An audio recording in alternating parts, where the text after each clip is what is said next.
Yes class, now we will continue this chapter. I hope कि आप लोगों ने ग्रीनलैंड के लोकेशन को बहुत अच्छे से यहाँ समझ लिया होगा and now we will continue it. तो बच्चों हम यहाँ पर सेकंड थिंग क्या देखते हैं, जो हमारा ग्रीनलैंड है आप देखेंगे ये कौन से एरिया में है, फ्रिजिड जोन में। ठीक है, जो हमने 3 क्लाइमेटिक जोन्स पढ़े थे, हीट जोन्स पढ़े थे, उनमें एक था आपका फ्रिजिड जोन जो कि आपके पोल साइड्स में है, नॉर्थ पोल और साउथ पोल में। तो वहाँ का जो क्लाइमेट होगा बच्चों उसे हम क्या कहेंगे, पोलर क्लाइमेट। क्या कहेंगे, पोलर क्लाइमेट। ये आपका नॉर्थ पोल और साउथ पोल दोनों साइड में आप देखेंगे वहाँ पर आपका पोलर क्लाइमेट होगा। दूसरी चीज़ बच्चों, हम इस मैप को स्टडी करके यहाँ पर देखते हैं। मैं आपको थोड़ा जूम करके एक्सप्लेन कर देती हूँ। येस, नाउ यू कैन सी, ये जो बच्चों आपका एरिया यहाँ पर शो किया गया है येलो कलर से, ये है आपका नॉर्थ अमेरिका के कुछ पार्ट है। ठीक है, कुछ आइलैंड्स हैं नॉर्थ अमेरिका के।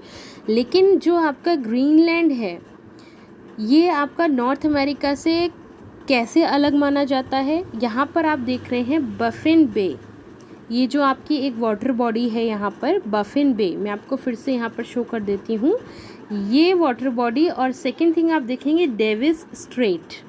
ठीक है, तो जो बफिन बे है और डेविस स्ट्रेट है ये आपको ग्रीनलैंड को जो है वो नॉर्दर्न अमेरिका के कुछ आइलैंड से अलग करता है।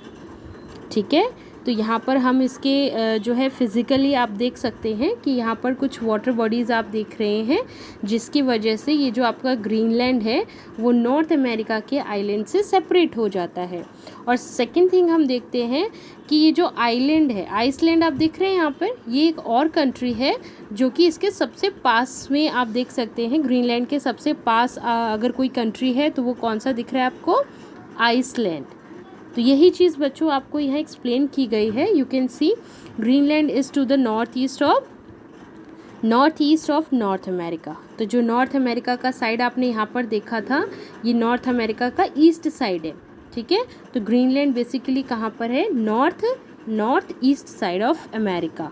सेकेंड हमने ये देखा Baffin Bay and Davis Strait. ठीक है, यहाँ पर नाम आपको मेंशन किए गए हैं, Baffin Bay and Davis Strait separate it from the northern islands of Canada. ये जो आपका कनाडा वाला पार्ट आप देख रहे हैं अमेरिका का, ठीक है, यहाँ पर आपको दिखाया गया है। यहाँ के कुछ आइलैंड्स जो हैं वहाँ से उसे सेपरेट करती है ये वाटर बॉडी। किसको सेपरेट करती है, ग्रीनलैंड को। Okay, and the nearest European country to Greenland is Iceland. ये जो आपका आइसलैंड है ये एक यूरोपियन कंट्री है। जो हमने 7 कॉन्टिनेंट्स पढ़े थे इसमें एक था आपका यूरोप, तो यूरोपियन कंट्री है एक आइसलैंड।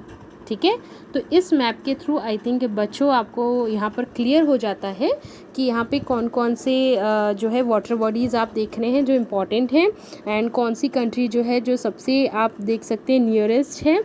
सेकेंड थिंग हम बच्चों देखेंगे अपने नेक्स्ट पेज पर, या अब यहाँ पर आपको कुछ स्टार फैक्ट्स शो किए गए हैं। ठीक है, let me zoom it. Yes, ये है बच्चों आपका फ्लैग ऑफ ग्रीनलैंड।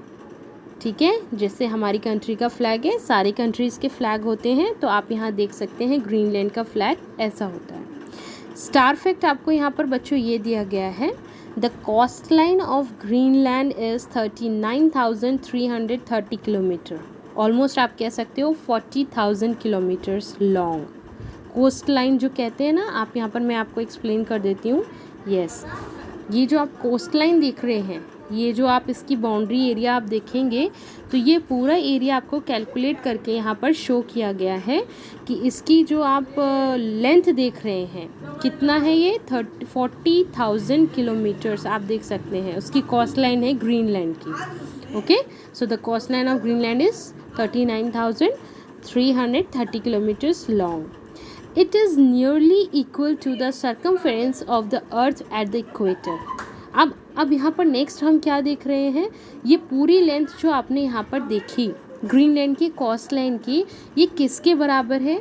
जब आप पूरी अर्थ का इक्वेटर पार्ट देखेंगे ना, बीच में जहाँ वो 2 हेमिस्फीयर में डिवाइड करता है ग्लोब को, अर्थ को, तो ये जो इक्वेटर होता है हमारा 0 डिग्री पर, ये बच्चों इसकी लेंथ आप देखेंगे it is nearly equal to the circumference of the earth at the equator. Equator पे जो सर्कमफेरेंस होगा ना अर्थ का, उसकी लेंथ के बराबर है ये पूरा कैलकुलेशन। तो यानी कि आप देख सकते हैं कि इसकी कितने वेज में इसकी इम्पोर्टेंस कितनी ज़्यादा है। ठीक है, तो हम हर तरीके से यहाँ पर एक्सप्लेन कर रहे हैं कि एक तो आप इसकी इम्पोर्टेंस देख सकते हैं, ये आर्कटिक जोन आपने जो देखा था फ्रिजिड जोन, उसमें जो है ये लोकेटेड है। एंड सेकेंड थिंग हम यहाँ पर देखते हैं कि जो आपका ग्लोब है, ठीक है, जो आपका अर्थ है, उसका जो इक्वेटर है उसके सर्कमफेरेंस के बराबर इसकी कोस्ट लाइन की लेंथ है। तो ये बच्चों एक स्टार फैक्ट है। आई होप कि इससे आपकी जो है नॉलेज भी इम्प्रूव होगी। एंड सेकेंड थिंग हम यहाँ कंटिन्यू करते हैं, that is Greenland is a part of Denmark. Greenland क्या है बच्चों? डेनमार्क का एक पार्ट है and is the largest island in the world. ठीक है, अब आप कह सकते हैं सबसे बड़ा लार्जेस्ट आइलैंड है पूरे वर्ल्ड में। इट्स कैपिटल इज़ नुक।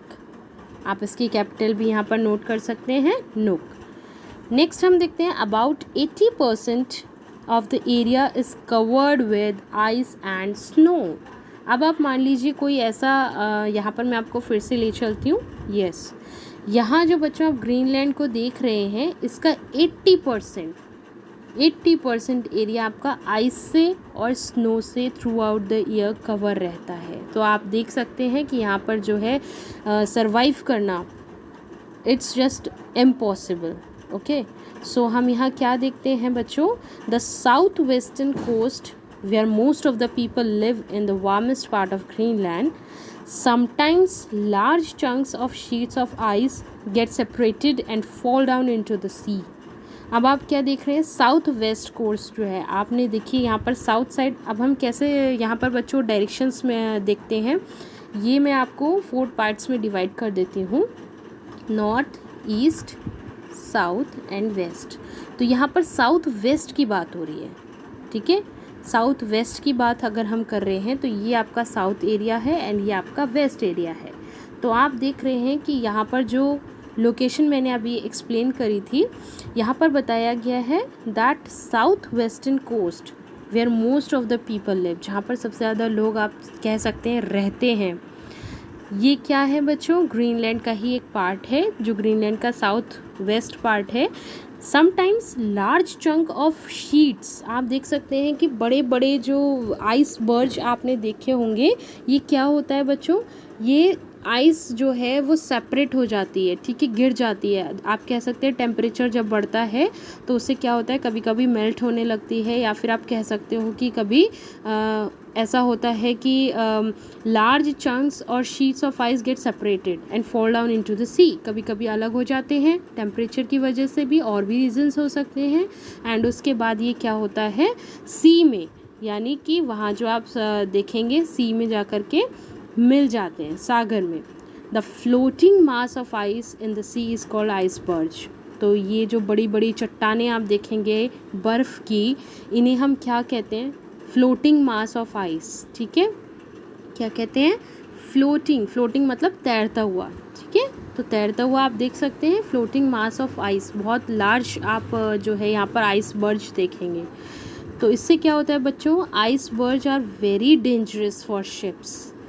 क्यों? क्योंकि आइसबर्ग आप देख सकते हैं, कहा जाता है ऐसा। मैं आपको यहाँ पर एक एडिशनल चीज़ एक्सप्लेन करना चाहती हूँ कि मान लीजिए ये आपका कोई ओशन या सी है एंड यहाँ पर अगर कोई आइसबर्ग है, तो आप कह सकते हैं कि आइसबर्ग का सिर्फ 10% जो है वो आप समुद्र की लेयर से ऊपर देख सकते हैं, बाकी उसका 90% जो है वो आप समुद्र के नीचे देखेंगे।